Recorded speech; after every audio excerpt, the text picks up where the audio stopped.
আসসালামু আলাইকুম। Expert holiday 365 এর পক্ষ থেকে সকলকে জানাই অভিনন্দন। আশা করি যে যেখান থেকে ভিডিওটা দেখছেন সকলেই অনেক অনেক ভালো আছেন অথবা পরবর্তীতে আরো অনেক বেশি ভালো থাকবেন। আজকে আলোচনার মূল বিষয়টা হচ্ছে যে বর্তমান সময়টাতে কানাডা ভিজিটর ভিসার পরিস্থিতি নিয়ে অনেকে জানতে চেয়েছেন বা হালচাল প্রসঙ্গে অনেকে অবগত হতে চেয়েছেন। তবে আলোচনা পূর্বে আন্তরিক রিকোয়েস্ট, চ্যানেলটা অবশ্যই সাবস্ক্রাইব করবেন নেক্সট ভিডিওগুলো দেখার জন্য। এছাড়া আপনাদের যদি কোনো মূল্যবান মতামত থাকে চাইলে কমেন্ট বক্সে টাইপ করতে পারবেন। সময় সুযোগ বুঝে আমরা বেস্ট একটা অ্যান্সার দেওয়ার চেষ্টা করবো ইনশাআল্লাহ। বাংলাদেশ থেকে বর্তমান সময়টাতে যারা কানাডাতে ভিজিটর ভিসা নিয়ে যেতে চাচ্ছেন বা পরবর্তীতে অ্যাপ্লাই করবেন, এদের মাঝখান থেকে অনেকের একটা কমন প্রশ্ন যে কি বর্তমান সময়টাতে পরিস্থিতি এবং হালচাল, এই সময়টাতে অ্যাপ্লাই করা যাবে কিনা বা অ্যাপ্লাই করলে কোন কোন ডকুমেন্টসটা খুব বেশি প্রয়োজনীয়। তো বিস্তারিত আসলে এই ভিডিওটাতে থাকবে, ধৈর্য সহকারে ভিডিওটা ওয়াচ করার ট্রাই করবেন। বন্ধুরা, আপনারা জানেন যে কানাডার ট্যুরিস্ট ভিসা রেশিও বর্তমান সময়টাতে আগের চাইতে বেড়েছে। তো আগের চাইতে বেড়েছে বলতে আমি এটা বলছি না যে 2023 সালে যেরকম ভাবে অস্বাভাবিক ভিসা রেশিও ছিল সেটা কিন্তু বর্তমান সময়টাতে নেই। তবে বর্তমান সময়টাতে আমরা বেসিক্যালি কুরবানি ঈদের পর থেকে কিন্তু আসলে প্রচুর পরিমাণ অ্যাপ্রুভাল আমরা পেয়েছি, যেটা কিনা সংখ্যায় যে 10টা সাবমিট করেছি 10টাই হয়েছে এটা বলার অধিকার এবং সাহস এটা আমাদের নেই। তবে সেখান থেকে মোটামুটি তুলনামূলকভাবে সফলতার হারটা এখন বর্তমান সময়টাতে বেশি আছে।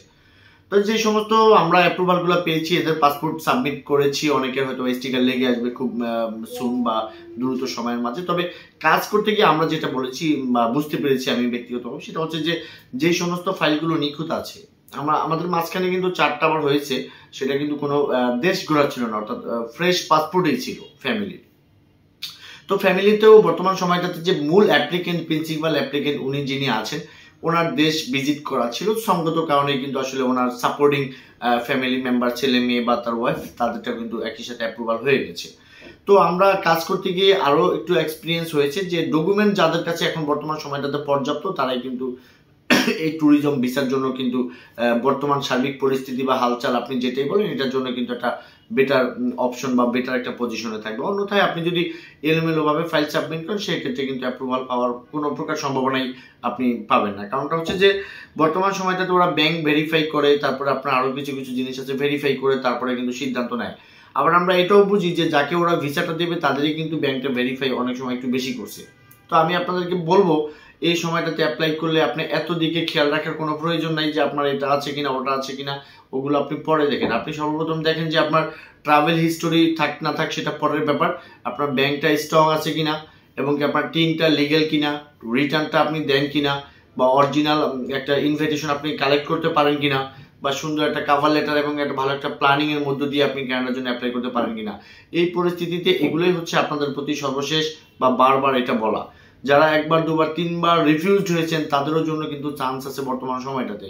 অনেকে হয়তো ভাবেন যে দুবার ডিক্লাইন হয়েছি এখন আর ভিসা পাবো না। নো, আমি 2-1 দিনের ভিতরে একটা ভিডিও করব যে 3বার ডিক্লাইন হওয়ার পরে কিন্তু আমরা সেই অ্যাপ্রুভাল পেয়েছি। এখন প্রাইভেসির কারণে আপনাদেরকে হয়তো ওপেন করছি না, আগামী 2-3 দিনের ভিতরে কিন্তু সেই অ্যাপ্রুভাল গুলো আমি আপনাদেরকে দেখানোর চেষ্টা করবো ইনশাল্লাহ, যেটা কিন্তু যে 2-1 দিন পূর্বেই যে ভিসাগুলো আমরা কানাডার জন্য পেয়েছি। তো যাই হোক বন্ধু, নিয়মিতভাবে কানাডার ভিজিটর ভিসা কাজ করছি, আশা করি এই 2025-এ কিন্তু আসলে প্রচুর পরিমাণ ভিসা দেওয়ার একটা সম্ভাবনা আছে। বিগত ভিডিওগুলোতে আপনাদেরকে আমি অবগত করেছি। তো এই সময়টাতে যাদের কাছে এই ধরনের ডকুমেন্ট আছে তারা আমি বলবো যে লেট না করে, বর্তমান সময়টা ভালো যাচ্ছে, আপনি কানাডার জন্য অ্যাপ্লাই করুন, আশা করি ভালো একটা রেজাল্ট আপনি পেয়ে যেতে পারেন। এটা খুবই ন্যাচারাল একটা ব্যাপার। তো বন্ধুরা, আমরা নিয়মিতভাবে এই কাজগুলো করি। রিলেটেড যদি আপনাদের কোনো কিছু জানার ইচ্ছা থাকে স্ক্রিন দেওয়া নাম্বার অন দ্য কল আমাদের সাথে কথা বলবেন। পাশাপাশি যদি পুরো ফাইলটা প্রসেস করেন বা ডকুমেন্ট সাপোর্ট প্রয়োজন হয় বা অরিজিনাল ইনভাইটেশন লাগে, সেক্ষেত্রে কিন্তু ডেসক্রিপশন বক্সে নিয়মিতভাবে আমাদের অফিস অ্যাড্রেস দেওয়া থাকবে, সরাসরি আমাদের সাথে মিট করবেন। আমরা আপনাদের কন্ডিশন বুঝে আপনাদেরকে বেটার একটা অ্যাডভাইস এবং বেটার একটা ফাইল করে দেওয়ার চেষ্টা করবো। সকলে ভালো থাকবেন, আল্লাহ হাফেজ।